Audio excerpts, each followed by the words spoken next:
ज्ञान विज़र्ड में आप सभी लोगों का स्वागत है। मैं हूं अजमल।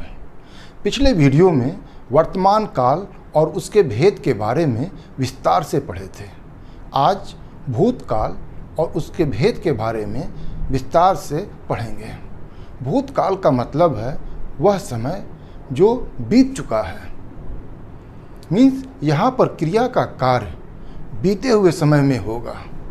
इसी के आधार पर भूतकाल की परिभाषा बनती है कि क्रिया के जिस रूप से क्रिया का कार्य बीते हुए समय में होने का बोध होता है उसको भूतकाल कहते हैं। उदाहरण के लिए, लड़का गाना गाया, लड़का गाना गा रहा था, लड़का गाना गा चुका था। इन तीनों उदाहरण में गाना गाने का कार्य बीते हुए समय में समाप्त हुआ है, लेकिन बीते हुए समय में भी यह गाना गाने का कार्य अलग अलग समय पर हो रहा है। इसी के आधार पर भूतकाल के तीन भेद होते हैं: सामान्य भूतकाल, अपूर्ण भूतकाल और पूर्ण भूतकाल। आइए इन तीनों भेद के बारे में एक एक करके विस्तार से पढ़ते हैं। सामान्य भूतकाल क्रिया के जिस रूप से क्रिया का कार्य वक्ता के बोलने से कुछ ही समय पहले हुआ है। मतलब ये हुआ कि जिस समय पर बात किया जा रहा है उसके कुछ ही समय पहले भूतकाल में कार्य समाप्त हुआ है।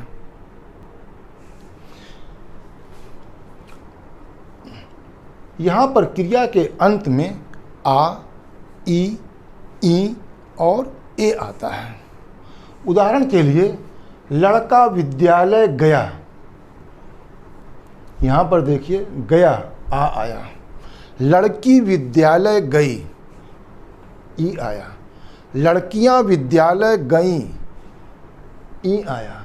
लड़के विद्यालय गए, ए आया।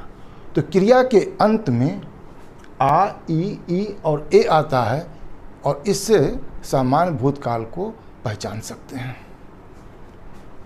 दूसरा है अपूर्ण भूतकाल।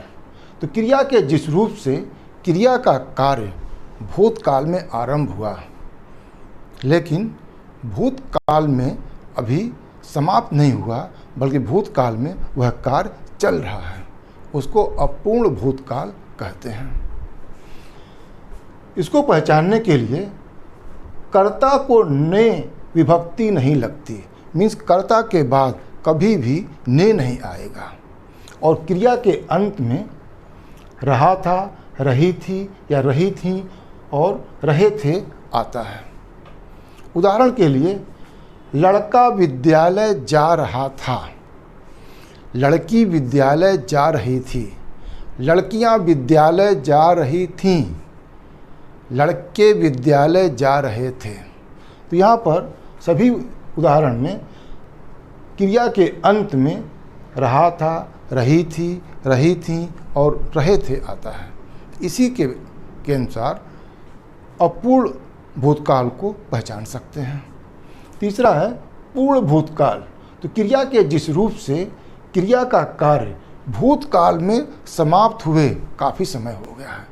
मीन भूतकाल में जिस समय पर बात कर रहे हैं उससे बहुत ही पहले क्रिया का कार्य समाप्त हो गया है। इसे पहचानने के लिए क्रिया के अंत में आ था, ई थी, ए थे आता है। क्योंकि ई थी तब आएगा जब कर्ता एक वचन होगा। ई थी आएगा, एक तो कर्ता यहाँ पर जो है स्त्रीलिंग होगी और एक वचन। ई थी कर्ता जो स्त्रीलिंग होगी लेकिन अनेक वचन, ऐसे हम लोग बहुवचन कहते हैं।